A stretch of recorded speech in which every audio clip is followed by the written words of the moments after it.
Pourtant, franchement, c'est pas compliqué de faire de belles choses. Il suffit de dire aux gens « j'ai confiance en vous ». Et ça marche à tous les coups. Aujourd'hui, par exemple, je suis directeur de clinique, une des plus grosses cliniques de France, il y a 1300 personnes. Je vais vous dire un truc, directeur comme boulot, c'est super fastoche. Il suffit de dire aux gens « j'ai confiance en vous » et vous pouvez faire des trucs super. Même avec vos actionnaires. Un jour, par exemple, j'ai dit au médecin actionnaire de la clinique « je vous propose d'inverser le modèle capitaliste ».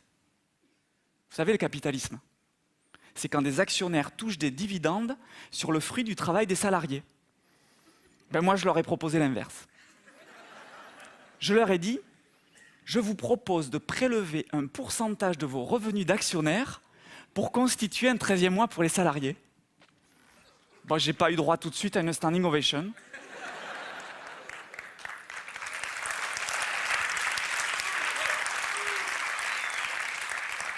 Mais j'avais confiance en eux, et finalement, ils ont voté oui à l'unanimité en Assemblée générale. Quand vous dites aux gens « j'ai confiance en vous », alors ils vous proposent des idées merveilleuses. Ça, c'est Christine, qui voulait faire du service de chimiothérapie un musée d'art moderne. Ça, c'est Françoise, qui voulait organiser des séances de sevrage tabagique pour les patients et les salariés. Ça, c'est Olivier, qui voulait faire un potager bio sur un toit terrasse de la clinique. Ça, c'est Luce, qui voulait organiser un parcours découverte de l'hôpital pour les enfants des écoles et des CLAE. Ça, c'est Yves, le chef cuistot, qui voulait monter un partenariat avec un centre de réinsertion de personnes handicapées qui plante aujourd'hui nos champs de carottes, de patates et de poireaux. Vous voyez, mon boulot à moi, on ne peut pas dire que ça soit compliqué. Ça consiste à dire merci. Quand vous dites aux gens « j'ai confiance en vous », alors quelquefois, ça peut même devenir magnifique. Ça, c'est l'histoire de Céline, une infirmière de la clinique qui soignait un petit garçon très malade. Comme ce petit garçon était fan de pompiers, Céline a carrément appelé une caserne pour qu'il puisse réaliser son rêve et monter dans un camion.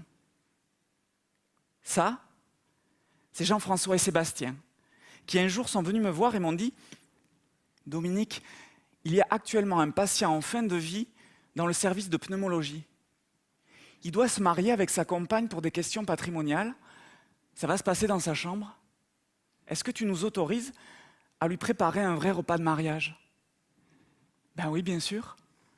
Alors, ils ont mis les petits plats dans les grands, ils se sont habillés comme un master chef avec des cloches en argent et tout ça, et c'était beau à pleurer.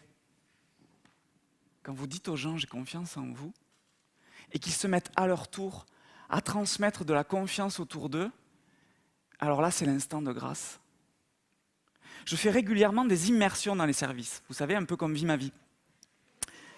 Je vais brancarder avec les brancardiers, j'apprends à passer la monobrosse avec les femmes de ménage, j'apprends à laver les instruments à la stérilisation. Bon, quand je vais au bloc, c'est pas moi qui opère.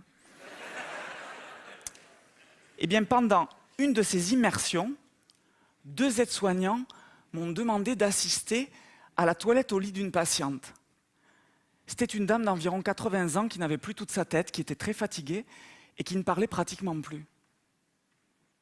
Pendant la toilette, les aides-soignants me disaient « Avez-vous remarqué comme cette dame a confiance en nous? Comme elle est détendue, comme ses muscles sont relâchés quand on la manipule. » Et vous savez comment on a gagné sa confiance? Parce que la semaine dernière, ce n'était pas du tout le cas. Ce week-end, on lui a lavé les cheveux et on l'a coiffée pendant plus d'1 heure et demie. On pense qu'on lui a redonné sa dignité et aujourd'hui, elle a confiance en nous. Ce jour-là, mon cœur s'est envolé